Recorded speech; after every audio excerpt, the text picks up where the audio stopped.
Mga kababayan, hindi pababayaan. Kahit anong oras, kahit anong panahon, sa sakuna at krisis, may tol kang maaasahan. Usapang tol, usapang tol. Senador Francis Tolentino, Senador Francis Tolentino, tol ng bawat Pilipino. Trabaho baka mo, tutok lang dito sa usapang tol. Usapang tol, usapang tol. Senador Francis Tolentino, Senador Francis Tolentino, tol ng bawat Pilipino. Magandang umaga Luzon, Visayas at Mindanao. Ngayon po ay araw ng Lunes, umpisa ng work week. Ngayon po ay May 6, 2024. Ako pong muli ang inyong lingkod, Cecil Villarosa, para sa isa na namang edisyon ng programang Usapang Tol. At kahapon, yung ating araw-araw na binabantayan po na hit index, 26 na lugar po sa bansa yung nakaranas ng danger level na heat index kahapon. Kaya yung mga nagmo-monitor po sa atin ngayong umagang ito, ipaalam niyo po sa amin kung ano yung nararanasan yung matinding ng panahon sa inyong lugar. Pwede po kayo magpadala ng mensahe sa aming Facebook page, DWIZ 882, o kaya po sa aming hotline, 84701750 hanggang 54, o kaya po sa aming text line, 0999-376-6768. Tayo po ay live din na namomonitor sa iba't ibang panig ng bansa sa pamamagitan po ng mga regional station ng DWIZ at syempre sa iba't ibang panig ng mundo sa pamamagitan po ng mga online accounts ng DWIZ. At tayo po ay live simulcast din sa Aliw TV, Channel 23. At gaya po ng ating nabanggit, 26 na mga lugar yung nakapagtala kahapon ng danger level na heat index. As compared mo last week na umabot ng mahigit 4 na po yung bilang ng mga lugar na nakaranas ng dangerous level na heat index. Meron pa nga pagkakataon, yung Iba Zambales, kung di ako nagkakamali, last weekend, yung linggo yun, yung linggo ng nakaraang linggo, umabot yun ng 53 degrees Celsius. Kahapon po, ang pinakamataas na naitala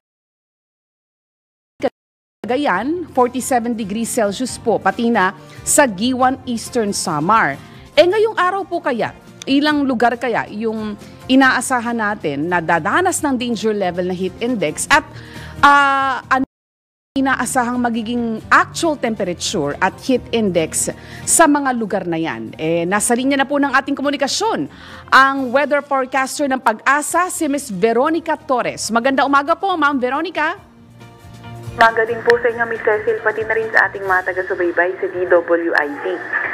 Sa kasalukuyan nga, easterlies pa rin yung nakakaapekto sa ating bansa. Kaya asahan natin mainit at malinsangang panahon pa rin sa malaking bahagi ng ating kapuluan. Para naman sa lagi ng panahon sa Metro Manila at sa ating buong bansa, partly cloudy to cloudy skies pa rin. May mga tsansa pa nga rin tayo ng localized thunderstorms. Wala naman tayong nakataas na gale warnings kahit na anong baybay ng ating bansa. At walang namomonitor na low pressure area or bagyo sa loob or malapit sa ating Philippine Area of Responsibility. At sa update na sa heat index, tama po kayo, yung pinakamataas natin kahapon, umabot ng 47 degrees Celsius. Yung heat index sa may Apari, Cagayan at sa may Giwan, Eastern Samar. At sa ngayon, base sa ating forecast, posible rin umabot ng 47 degrees Celsius sa may Apari, Cagayan at sa may Dagupan, Pangasinan naman. Yes, Veronica, kahapon pala yung area ng Nueva Ecija, actual temperature yata doon ay 40 degrees Celsius. Tama ba? Pwede naman nating i-check din yung kung sa Nueva Ecija naman, kasi may ang nakaharap nating data ngayon ay yung heat index umabot ng nasa may 39 degrees Celsius. Sa may ito naman ay nasa may bandang Nueva Vizcaya. Ayun. Pero iba yung actual temperature sa heat index. Normally yung heat index ay mas mataas ba sa actual temperature? Usually po, mas mataas yung heat index sa actual temperature po. Veronica, na last year kasi more than may araw na mahigit 4 na po yung bilang ng mga lugar na nakapagtala ng dangerous level na heat index. Tapos umabot pa ng 53 degrees Celsius yung sa Iba, Zambales. Tapos kumonte at 47 degrees Celsius yung pinakamataas na heat index na naitala kahapon. Can we say, Veronica, na naabot na yung peak ng tag-init? Hello po? Ano po? Sorry? Pwede natin sabihin, Veronica, na naabot na yung peak ng tag-init? Yung naranasan natin last week, can we say na yun na talaga yung kasagsagan ng matinding init? Yes po, Miss Cecil. So, sa ngayon, dahil ang usual, base sa ating mga climatological record, yung mga pinakamataas na temperatura ay usually mga May. So, hindi natin possibility na this first half ng May, posible pa rin na magkaroon ng mga mas mataas na maximum temperature, pero ayun po. So, hindi pa po natin tinatagal possibility na posible pang tumaas. Pero pagkatapos naman ng first half, mga second half na May, posible nang bumaba or although mainit pa rin, hindi nagkasing taas nung last week ng April at first week or last half na April at first half ng May. Yun nga lang, mukhang maaantala pala yung pagpasok ng tag-ulan, dahil sa epekto pa rin ng El Nino. Opo, usually kasi isa yan sa mga posibleng maging epekto ng El Nino, yung pagka-delay ng rainy season. Ayun, mga 2 months daw yung paliwanag sa amin last week ni Alzar Aurelio Mga 2 buwan daw posible na maantala yung pagpasok ng tag-ulan pala. Yung pagpasok ng tag-ulan dahil pa rin sa epekto ng El Nino phenomenon. Sa ngayon, ang usual po kasi kapag posible kung hindi man yung pumasok ng last week ng May, posible mga first half ng June or kung madidelay, hindi po natin tinatanggal yung possibility na yun. Ang outlook ninyo para sa linggong ito, Miss Veronica, para lang magabayan natin yung mga nakikinig sa atin ngayong umaga? Opo, ngayon, nakikita natin, posible pa rin partly cloudy to cloudy condition tayo, and also, pagdating nga lang sa may bandang May 9 sa may eastern part ng Northern Luzon, posibleng magkaroon ng mga paulan po doon. Ayun, okay. Yang anong parte ulit yan ng ating bansa, yung posibleng makaranas ng pag-ulan on May 9? Yung nasa may silangang bahagi ng Northern Luzon, possible Cagayan Valley area. Ayun, yung Region 2. Yung Region 2 yung posibleng makaranas ng pag-ulan. Pero hindi pa yan yung epekto nung yung inaantabayan na nating 2 bagyo na posibleng pumasok ngayong Mayo. Sa ngayon, hindi pa po. Okay, alright. Maraming salamat, Miss Veronica. Salamat po. Yan po si Miss Veronica Torres, ang weather forecaster ng Pag-asa. At dahil nga po dyan sa matinding init ng panahon, may utos po ang DepEd gawin yung mga end of school year activities na nakatakda ngayong buwang ito sa mga indoor venues, gaya po ng mga covered courts, at gawin yung mga moving up ceremony, yung mga commencement exercises sa mga ventilated na lugar na malayo sa sikat ng araw, at itsempo rin yung mga aktibidad na yan sa oras na hindi po katirikan ng araw. Samantala sa punto pong ito, puntahan na po natin ang ating mga headlines. Mga malalaking balita, pinag-uusapan, mga balitang bagong-bago sa DWIZ Headlines. Sa ulo ng ating mga nagbabagang balita ngayong araw ng Lunes, May 6, 2024, sa gitna ng epekto ng El Nino phenomenon, deklarasyon ng National State of Calamity iginiit ni Senador Francis Tolentino. DWIZ Balita. Pagre-reseta ng mga doktor ng gamot mula sa isang pharmaceutical company, hindi iligal ayon kay Health Secretary Ted Herbosa. DWIZ Balita. Taas sahod para sa mga guro, ipinanawagan ng isang teachers group. DWIZ Balita. Pagkapatupad ng taas pasahe sa pag-arangkada ng PUB Modernization Program, itinanggi ng LTFRB. DWIZ Balita. At mag-asawang OFW sugatan sa landslide sa Hong Kong. Mga balitang updated, mga isyong updated, mga komentaryong updated sa Usapang Tol. Kasama si Senator Tol, Senator Francis Tolentino, Tol ng bawat Pilipino, at Cecil Villarosa. At ngayon sa detalye ng ating headlines, unahin na natin ang latest mula sa Filipino Mirror. Dapat nang magdeklara ng National State of Calamity ang pamahalaan para maibsan ang masamang epekto ng El Nino phenomenon. Binigyang diin ni Senator Francis Tolentino na ang National Declaration ng State of Calamity ay isang prerequisite para sa pagpapatupad ng price freeze, hindi lamang localized declaration. Sa mga pagtaya na magpapatuloy ang El Nino hanggang sa katapusan ng Mayo, hiniling ni Senator Francis Tol sa DTI na agad magpatupad ng price freeze para maprotektahan ang mga consumer mula sa tumataas na presyo ng mga bilihin. DWIZ Balita. Hindi illegal pero unethical. Ito ang naging paglilinaw ni Health Secretary Ted Herbosa kaugnay sa sinasabing pagrereseta ng mga doktor ng gamot na mabibili lamang mula sa isang pharmaceutical company. Ayon sa kalihim, walang mali sa ginawa ng mga doktor. Maaaring nag-invest lamang ang mga ito o nagtayo ng sariling kumpanya bilang hanap buhay. Ngunit bagamat walang nalabag na batas at hindi illegal, maituturing anya na unethical dahil kumita ang mga doktor mula sa pasyente. Samantala, tiniyak naman po ni Secretary Herbosa na mahigpit na ipatutupad ng DOH ang isang panuntunan sa ilalim ng Universal Health Care Law of 2019 kung saan kinakailangan na ideklara ng mga biopharmaceutical at medical equipment companies ang anumang suportang ibinigay sa industriya para maiwasan ang posibleng conflict of interest. DWIZ Balita. Sa oras na 15 minuto makalipas sa alas 6 ng umaga, mula pa rin sa Filipino Mirror, itinutulak ng Alliance of Concerned Teachers ang legislated raise sa starting salary ng mga guro sa 50,000 pesos. Ayon kay NCR Union President Ruby Bernardo, hindi maituturing na living wage ang kasalukuyang sahod ng mga guro dahil marami pa ditong kinakaltas at iba pa sa mga ito ay nakasangla ang ATM. Binigyang diin ng opisyal na napag-iiwala na ang sweldo ng mga guro kaya marami sa mga ito ang napipilitang makipagsapalaran sa ibang bansa. Umaasa naman ang grupo sa pagtugon ng pamahalaan sa kanilang panawagan.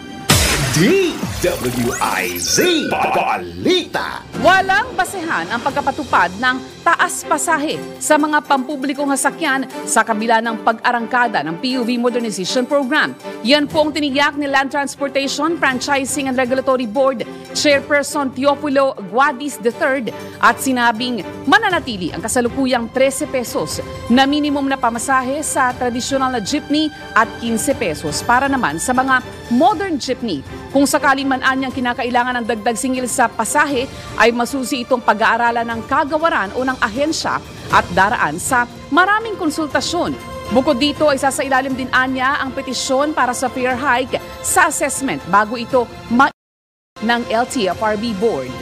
DWIZ Balita. Ang binabanggit po ng LTFRB, ang dami nila kasing kailangang ikonsidera bago sila tuluyang magpasya kung dapat bang magpatupad ng panibagong fare hike. Sa kasalukuyan nga po, 15 pesos yung minimum na pasahe ng jeepney, 15 pesos naman para sa modern jeepney, kagaya ng magiging epekto sa inflation pag nagkaroon na ng taas pasahe. Kasi magiging basis po yan para magkaroon din ng panawagan para sa dagdag sahod nauna na nga ipinag-utos ng Pangulo na magsagawa ng pag-aaral yung mga Regional Wage Board. At syempre, yung presyo ng langis bago sila tuluyang mag-aproba. Nauna na rin pong nilinaw ni Guadis, baka kayo po ay nagtataka bakit may mga traditional jeepney pa rin po kayong nakikita sa kalsada, bagamat tapos na po yung consolidation para sa PUV modernization noong April 30. Ang paliwanag po dyan ni LTFRB Chairperson Guadis, hanggang nananatiling roadworthy, papayagan pa rin pong makapasada yung mga traditional jeepney. At umabot na nga po sa higit 80% yung consolidation rate para sa jeepney. At yan po ay bago nga po natapos ang deadline noong April 30. Samantala sa iba po mga balita, mag-asawang overseas Filipino workers ang sugatan sa landslide kasunod ng matinding pag-ulan sa Hong Kong. Yan po ang inanunsyo ng Department of Migrant Workers kung saan kanilang binabantayan ang kondisyon ng dalawa na nagtatrabaho sa isang resort sa Sai Kung, New Territories. Ayon sa DMW, Kinukunan ng mag-asawa ng litrato at video ang pinsala sa pasilidad nang mangyari ang landslide. Dagdag pa ng departamento, nagtamo ng sugat sa ulo ang babaeng OFW na nananatili pa rin sa ospital para maobserbahan, bagamat nasa maayos na ang kondisyon nito, habang sugatan naman sa binti ang kanyang asawa. DWIZ Balita. Tanggap po tayo ng report mula sa labas ng himpilan. Senator Ejercito, ikinatuwa na natanggap na sa wakas ng mga dating empleyado ng IBC 13 ang kanilang retirement pay. Ang report mula po kay Patrol Number 19, Celi Ortega Bueno. Ikinulugod ni Senate Deputy Majority Leader J.V. Ejercito na sa wakas natanggap na ng mga dating empleyado ng Intercontinental Broadcasting Corporation o IBC 13 na matagal nilang hinihintay na retirement pay. Ayon kay Senator Ejercito, dapat lang na matanggap na ng nasa 145 na dating IBC employees ang kanilang retirement pay na mahigit 2 dekada nilang hinintay. Si Senator Ejercito ang nagdepensa sa budget ng IBC sa deliberation ng 2022 at 2023 national budget. Sa plenary session ng 2022 budget, nagpahayag ng pagkabahala Senator Ejercito dahil sa tinapyasan ang budget ng IBC, bagay na maaaring makaapekto sa retirement benefits ng mga eligible employees. Patuloy na ipinaglaban ni Senator Ejercito ang budget ng IBC 13 hanggang noong 2023 kung saan kanyang iginiit na hindi makatwiran na ipagkait sa mga empleyado ng IBC ang kaukulang benepisyo na dapat nilang matanggap. Ito sa Patrol 19, Celi Ortega Bueno para sa DWIZ, nagbabalita ng tama, naglilingkod ng tama. DWIZ Balita. Report mula naman kay Patrol Number 13, Gilbert Perdes. Proseso sa pagkuha ng permit para sa infrastructure flagship project. Pasisimplihin ni Pangulong Marcos. Ang report nga po ay mula kay Gilbert. Gilbert? Iginiit ni Pangulong Ferdinand Marcos Jr. ang pangailangan na pasimplihin ang proseso ng pagkuha ng permit para sa mga infrastructure flagship projects o yung IFPs upang mapabilis daw ang implementasyon ng mga ito. Batay sa Executive Order No. 59, ipinag-utos ni PBBM ang pagpapalawak at pag-update sa mga infrastruktura ng bansa bilang bahagi ng pangkalatang layunin na mapalakas ang ekonomiya at pag-unlad ng bansa. Saklaw naman ng direktiba ang lahat ng ahensya ng gobyerno, lokal na pamahalaan at mga korporasyong pagmamayari ng pamahalaan na nag-i-issue ng mga lisensya, clearance, permit, certification, authorization na kinakailangan para sa pag-aproba ng mga nasabing proyekto. Meron na raw 185 IFPs na inaprubahan na ng NEDA at nagpapakita ng patuloy na pagtutok ng pamahalaan sa pagpapalakas ng infrastruktura sa bansa. Patrol 13, Gilbert Perdes, nagbabalita ng tama, naglilingkod ng tama. DWIZ Balita. Maraming salamat sa report mong yan, Gilbert Perdes. Mabalikan lang natin yung paalala ng DepEd, no, na dapat gawin po sa mga indoor venues, yung mga end of school year activities. Yan po ay nakasaad sa isang memorandum order at kaakibat po ng kautusan ng Department of Education, kanila rin pong ipinaalala na yung gastusin para sa mga end of school year activities, kagaya nga po ng mga moving up ceremony, mga graduation rites, yan daw po ay dapat nasaluhin ng mga pondo ng mga pampublikong eskwelahan na kukunin iaawas doon sa kanilang maintenance at operating expenses. Kaya hindi papayagan ng DepEd, no, yung sino man sa kanilang mga kawan na kumolekta ng alinmang uri ng kontribusyon o bayarin para sa graduation o moving up ceremony. Yan po klaro po yan klaro yung kautusan niya ng DepEd, walang dapat nasisingilin o babayaran yung mga estudyante o mga magulang mag-aaral sa mga pampublikong eskwelahan para sa mga idaraos na graduation o moving up ceremony. Samantala, ang oras po sa buong Pilipinas, ganap ng 6:23 ng umaga. Mga balitang updated, mga isyong updated, mga komentaryong updated sa Usapang Tol. Kasama si Senator Tol, Senator Francis Tolentino, Tol ng bawat Pilipino, at Cecil Villarosa. Senador Francis Tolentino, Senador Francis Tolentino, tol ng bawat Pilipino, tol ng bawat Pilipino. Nagbabalik po ang programang Usapang Tol sa oras na 30 minuto makalipas ang alas 6 ng umaga. Kasama po natin ngayong umaga ang isa sa mga pinakamasipag na miyembro po ng gabinete. Kaya po hindi na nakakapagtaka kung siya po ay naitalaga as full-fledged Secretary ng Department of Migrant Workers. Wala pong iba kundi si Secretary Hans Leo Kakdak. Maganda umaga po, Secretary. Magandang umaga po sa inyo at sa inyong mga tagapakinig, tagapanood. Magandang umaga din po, Senator Francis. Naku, maraming salamat po sa pagpapaunlak muli ng panayam sa amin, Secretary. Sir, unahin na po namin yung na-repatriate na po yung mga labi ng ating mga kababayan na namatay doon sa matinding pagbaha sa Dubai. Pero ano po ang mga benepisyo na tatanggapin po ng pamilya nitong mga nasawi nating kababayan? Yes, nakauwi na po sa dalawang magkahiwalay na flight nung merong dumating na Huwebes, yung taga Cebu at itong Sabado, sabay dumating yung labi nung mga kababayan natin na yung taga Cagayan at yung isang taga Bacolor, Pampanga.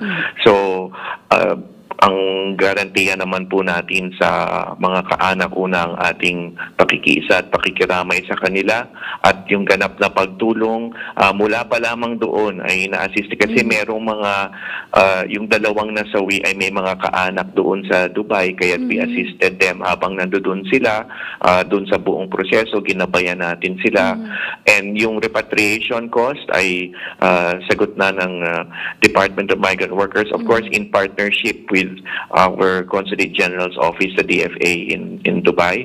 And then yung mismong airport assistance, funeral assistance, burial assistance, at meron ding tulong pinansyal at lalo na doon sa mga minor de edad na naiwan na mga anak nung tatlong nasawi. Kaya patuloy pa ang ating, meron ding psychosocial counseling services kasi meron tayong naramdaman na naapektuhan ng husto yung ilang mga anak, no, yung at least yung isang anak nung isang nasawi, kaya may binibigay din tayong psychosocial counseling. Nako, but at least well taken care of po yung kanilang mga pamilya, nitong ating mga kababayang OFW. Yes po, and hanggang sa, dahil nga sila ay taga-lalawigan, ay hanggang sa kanilang lalawigan ay inisayos yung kanilang pag-uwi. And hanggang sa huling hantungan, nandoon ang Department of Migrant Workers. And of course, yung ganap na pagtulong din sa menor de edad na anak na naiwan nung mga nasawi. Meron na, on another topic, Secretary, meron tayong dalawang kababayan doon sa Hong Kong na nasugatan sa landslide. Yes. Meron na po kayong coordination o communication dito po mag-asawang OFW dyan sa Hong Kong? Yes, mag-asawa silang nagtatrabaho sa isang resort sa Sai Kung area. Yan yung mountainous area sa New Territories. At nagkaroon ng landslide, apektuhan yung resort yung pinagtatrabahuhan nila. At stay-in sila doon, gano'n ang sitwasyon nila.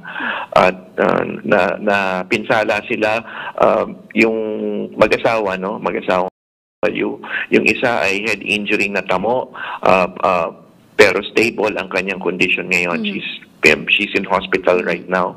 Yung isa rin ay kasama doon sa hospital, yung asawa, yung husband, at siya naman nakatamo ng leg injury, nagkaroon ng operasyon kahapon at successful naman po ang operasyon sa awa ng Diyos. At gagabayan po natin sila, monitor natin ang kanilang sitwasyon sa hospital until sa kanilang ligtas na pag-uwi dito sa ating mahal na bayan.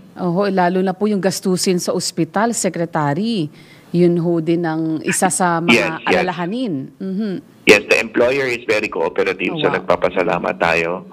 At malaking tulong din yun kasi ibig sabihin yung maibibigay natin na mas malaki yung tulong pinansyal na maibibigay natin dun sa mag-asawa. Pagka ganyan talaga, Secretary, kagaya nung naging approach nyo po dun sa ating mga nasugatang kababayan na sakay nung barkong inatake ng mga Houthi sa Gulf of Aden, mas maigi na pauwiin ho ng Pilipinas para mas matutukan at maiproseso ng maayos yung kanilang pag-recover, Yes. Yung dalawang nasawi sa Gulf of Aden doon sa barko na ang pangalan ay True Confidence. Ngayon, ano update na ho doon pala? Sinasagawa yung salvaging operation and minomonitor natin ang sitwasyon na hindi ko lang ma-disclose yung exact location for security reasons, but the salvaging operations is ongoing as we speak. Ayun, at least ongoing na ho, kasi dati hirap hirap ma-penetrate yung barko before. So at least ngayon po ongoing na repatriation. Yes, at saka naitow na siya, naitag na siya sa isang puerto. Hindi ko lang ma-disclose kung saan yung puerto, but siya ay dinala na doon yung barko at yun na nga, ongoing na yung salvaging operations. Meron po kayong information, Secretary, kung gaano katagal yung magiging proseso ng salvaging operation bago tuluyang ma-extract yung kanilang mga labi? Walang takdang oras, pero ang sabi sa amin na it will take some time kasi hahanapin pa yung labi from inside the ship. And yun nga, alamin pa natin kung ano yung eksaktong estado ng ship kasi nasunog kasi yung barko na nagkaroon ng missile attack at yung missile tumama mismo doon sa fuel section ng barko. Kaya nagliyab, kaya alamin pa rin natin kung ano yung eksaktong sitwasyon. May forensic experts din tayo kasi yung forensic experts naman ang mga dalubhasa sa pag-identify, pagtukoy kung yung remains yung kanilang nahanap at kung malalaman kung ano yung estado ng human remains. But nevertheless, Secretary, habang hinihintay natin na ma-extract at ma-repatriate yung kanilang mga labi, yung mga benepisyo po na dapat tanggapin ng kanilang pamilya ay ongoing naman po ang pagproseso o natanggap na po ba nila? Pinailalalayan natin yung mga pamilya, meron tayong araw-araw na pakikipagdaupalad sa kanila. Meron tayong pagbigay ng assurance ng full support and assistance. Ito din ng ating Pangulo. And yung financial assistance kasi will come at the right time. Ngayon kasi ang number one priority nila ay yung pagpapauwi ng dalawang tripulante. So, at the right time, mabibigay natin yung ating tulong pinansyal. Napakaraming issue po ng DMW. Yung pong South Korea, nag-anunsyo na sila raw po ay kukuha ng mga Pinoy caregivers. Meron na po bang pakikipag-ugnayan ng DMW sa Korea? Ano po ang dapat na maging proseso na para po sa ating mga interesadong kababayan, sir? Yes, this has been an ongoing project. We have been discussing with the Korean side dito sa aspeto na to. Nagpapasalamat din tayo sa Korean government. And yung pagkakaroon ng project natin ay yun nga, inanunsyo na natin yung caregiver. It's a pilot project to recruit 100 caregivers under yung existing employment permit system between the Philippines and South Korea. And of course, pagpapalalim ito ng bilateral labor relations natin. And mag-aalaga ng mga bata at pregnant women, yung mga caregivers natin. Merong test the NC2 caregiving certificate requirement. At merong medical tests, meron ding mga pre-departure orientations. Applications are being accepted until July 24th. So, merong pumunta po sa DMW Pre-Employment and Government Placement Bureau Facebook page, PEGP page. Yun. So, pumunta lang sa DMW Pre-Employment and Government Placement Bureau Facebook page. Ayun po, And klaro doon po yan. nandun yung application process. Ayan, para maiwasan po na mabiktima ng mga illegal recruiter itong ating mga kababayan. Dapat dyan po sila makakakuha ng eksaktong detalye kung ano yung mga papeles at yung Yes kabuang po. proseso. Yes po. Ano po, Secretary? Yes po. Yes po. Nabanggit na rin po natin itong recruitment sa ating mga kababayang gustong magtrabaho abroad. Any tips po, Secretary, para po sila ay makaiwas na mabiktima ng scam? Ang dami po niyan ngayon at ng illegal recruitment, sir. Yes. Tayo po we are not letting our guard down insofar as recruitment, illegal recruitment, and human trafficking activities preying on OFW applicants are concerned. So tayo ay, meron tayong mga operations ng ating mga surveillance operatives, undercover sila. They spot mga illegal recruitment activities, lalo na yung mga nagpo-post bilang immigration consultant, travel agency, merong mga tanggapan na nagmumukhang sila ay magbibigay lamang ng impormasyon sa pagiging turista, pero yung pala nag-aalok ng trabaho ng walang lisensya sa Department of Migrant Workers. So, marami na rin tayong napasara nitong panahon mula pa nung time ni Secretary Susan Toots Ople, ating mahal na kalihim, ay 18 ang napasara natin. And itong taon pa lamang na to ay 8 ang napasara natin kasi yung huli natin napasara may 4 na branch. May 3 branch, sorry. So with the main branch, 4 sila. So patuloy lang ang ating pagpapasara ng mga establishmento. But of course, ang banggit nyo, hindi na lang recruitment scam ngayon eh. Kaya't nakapag-partner tayo sa Department of Trade and Industry, DTI, sa Securities and Exchange Commission, SEC, Bangko Sentral, para labanan naman ang mga shopping scam at investment scam that are preying on OFWs and their families. Totoo ho yan. Para maproteksyonan natin ang kanilang mga kabuhayan para magamit ito sa wasto at hindi sa waldas. Yun, ma-educate po pati yung kanilang pamilya. Ano po, Secretary? Yes. Kasi marami ring mga OFWs na kahit hindi investment scam pero nalulukok sa utang, nababaon sa utang, yung mga debt traps na tinatawag, no? Kaya meron tayong education campaign along these lines. Pati sa Philippine stock market, nakapag-partner tayo sa Philippine Stock Exchange kina President Monzon para ma-educate ang ating mga OFW families sa tamang kaparaanan ng pag-invest sa stock market at hindi sila malagay sa alanganin o di kaya maloko ng mga stock investment scams. Nako, importante ho yan. Actually, isa rin po yan sa mga core program ni Senator Francis Tol, yung pag-alalay, pag-agapay sa ating mga kababayang OFW. Lastly, Secretary, saan pwedeng magpunta o anong site, anong numero pwedeng mag-inquire ang ating mga kababayan kung sila ay interesado na malaman kung ano-ano yung mga trabaho na pwede po nilang applyan abroad? Yes, ang legal po na kaparaanan ay through a licensed recruitment agency ayon sa talaan ng Department of Migrant Workers. Lisensyado po dapat ng DMW ang recruitment agency na kausap nyo at hindi lamang nagkikita sa mga public places such as restaurants at malls at meron pa nga hindi nagkikita at all online. Kaya dapat siguraduhin na doon sa office ng recruitment agency at may recruitment license number sila na nakadisplay yung certificate at pwede po i-check sa Department of Migrant Workers sa Facebook page natin at sa website natin kung lihitimo ang isang recruitment agency. So sumangguni lang po at magkaroon ng pag-iingat. Ang mantra namin ay maging matalino, huwag magpaloko. Yung mga naniningil kagad ng pera, antemano. Kasi ang placement fee, usually, yan, may natamo na kayong trabaho doon sa recruitment agency.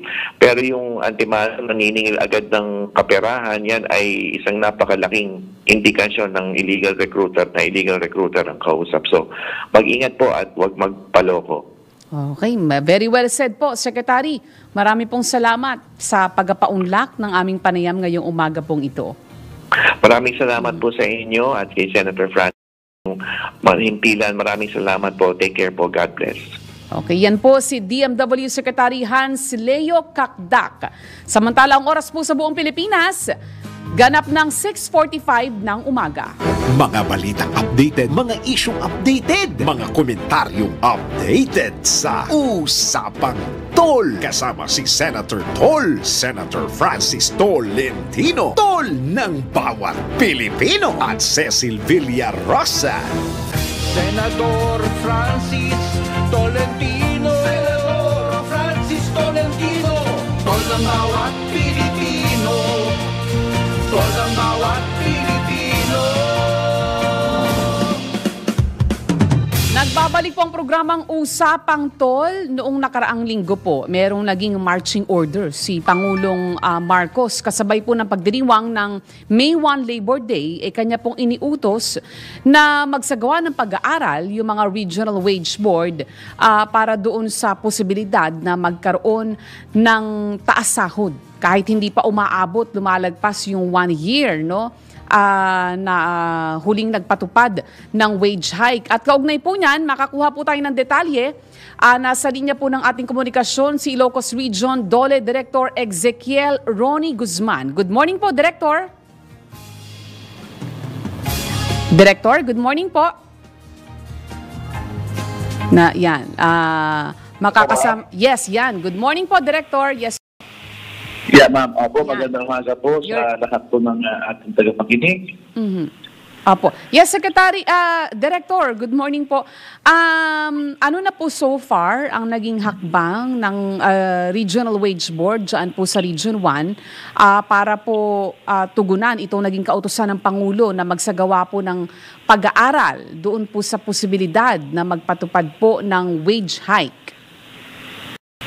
Yes, ma'am. Actually po, ang amin pong, bigyan lang ko lamang po kayo ma'am ng konting briefing po dito sa aming latest wage order.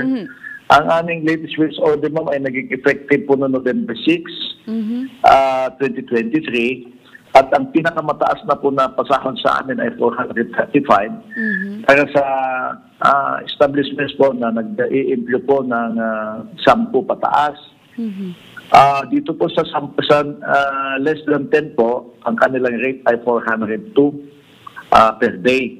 So dalawa na lang po ang wage raise na Region 1. So ang ginagawa po namin ngayon ma'am para matugunan po ang kautusan ng ating mahal na Pangulo para po dito sa lagi pong pagmumonitor at paghahanda lagi ng mga demand po ng labor sector tungkol sa wage hike.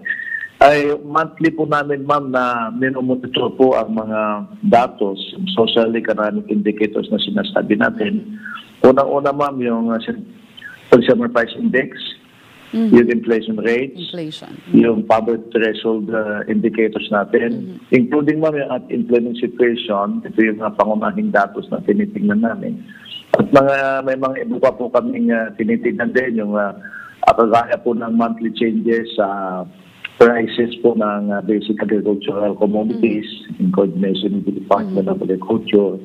At saka rin po ma'am yung changes in prices of basic manufactured commodities. Yan po ay lagi po minomonitor ng DTI.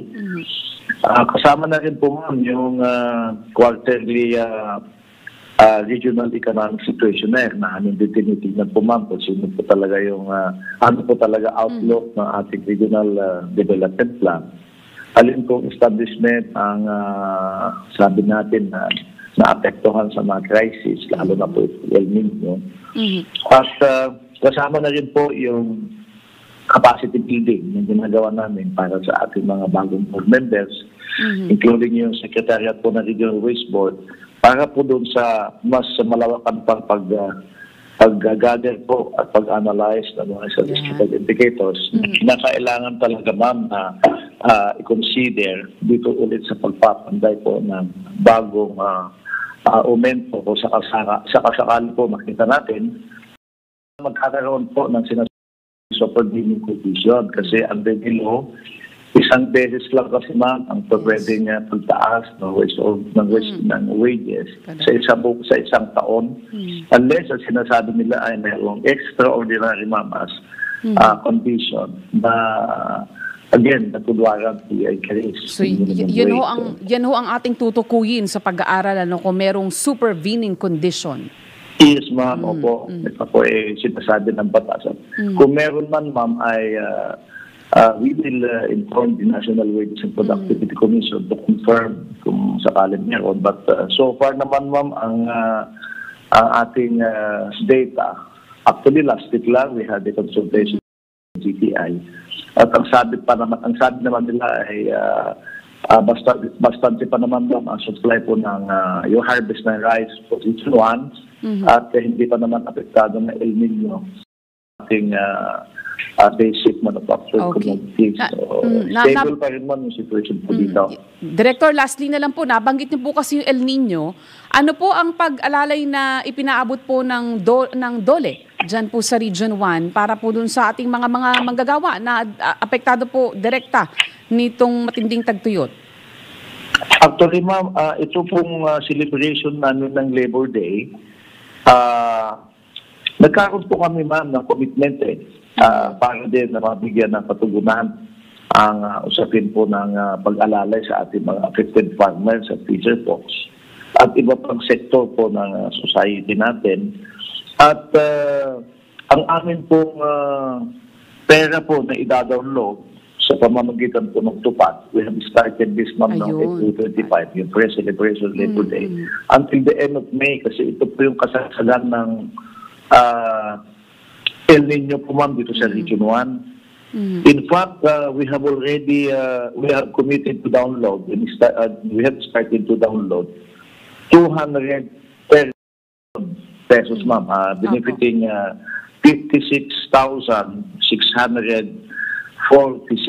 beneficiaries po in the region.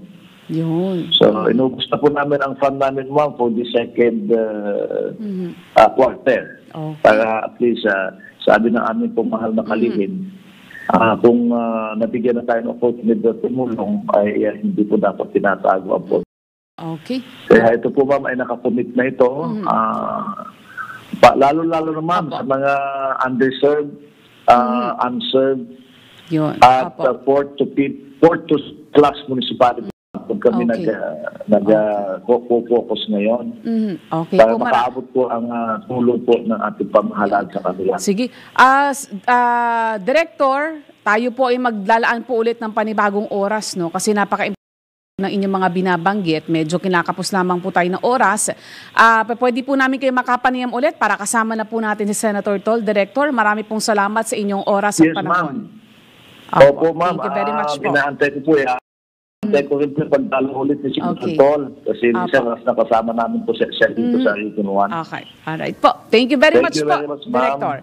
Yan po si Director Ezekiel Roni ng DOLE Ilocos Region. Samantala, ipunta na po tayo sa ating Palengke Report. Nasaan ang ating kumaring si Alexa Avila? Ayan. Ito. Wait lang. Kasi araw-araw tayong namimigay ng Sentol token para doon sa ating mga masisipag na mga palengke vendor. Lalo pat ngayon ay panahon ng tag-init, no? Napaka-importante nung pinamimigay natin na mga sombrero ni Sentol, pati na rin yung komportabling t-shirt at yung apron na kanilang magagamit sa kanilang araw-araw na trabaho. Ang ating pong maswerteng winner o tumanggap ng Sentol token ngayong araw ay si Epoy Magrasya. Yan. Saang palengke itong si Epoy Magrasya? Para mabanggit natin, ayan, naka-flash sa screen. Ayan, so bit-bit niya yung t-shirt ni Sentol. Yan, komportable yung t-shirt na yan. Ang maswerteng tumanggap ng ating Sentol token ay mula po sa Tandang Sora, Bayan, Palengke. Yan.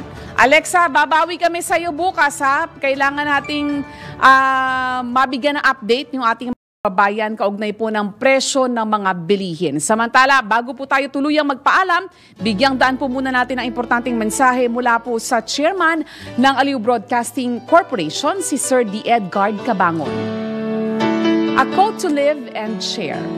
Greatness is not found in possessions, power, position, or prestige. It is only found in goodness of heart, humble service, and character.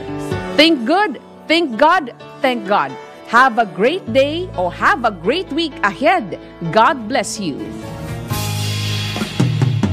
At sumayin niyo po, napakabilis ng oras. 1 oras po yan na talakayan at balitaan dito po sa programang Usapang Tol. Sa ngalan po siyempre ng Tol ng bawat Pilipino, Senator Francis Tol Tolentino. Ako po ang inyong lingkod, Cecil Villarosa, Antabayanan. Ang susunod na programang Pasada Balita kasama si Kuyang John Ibanez. Senador Francis Tolentino, Senador Francis Tolentino, tol ng bawat Pilipino, tol ng bawat Pilipino. Trabaho ba ang hanap mo? Mga isyung napapanahon, opinion at diskusyon, turismo, negosyo, 1 oras na hitik sa impormasyon. Ang bawat umaga mo, magbabago sa Usapang Tol. Kasama sina Senator Francis Tol Tolentino at Cecil Villarosa. Lunes hanggang Biyernes, alas 6 ng umaga. Dito lang sa DWIZ. Nagbabalita ng tama, naglilingkod ng tama. Tol ng bawat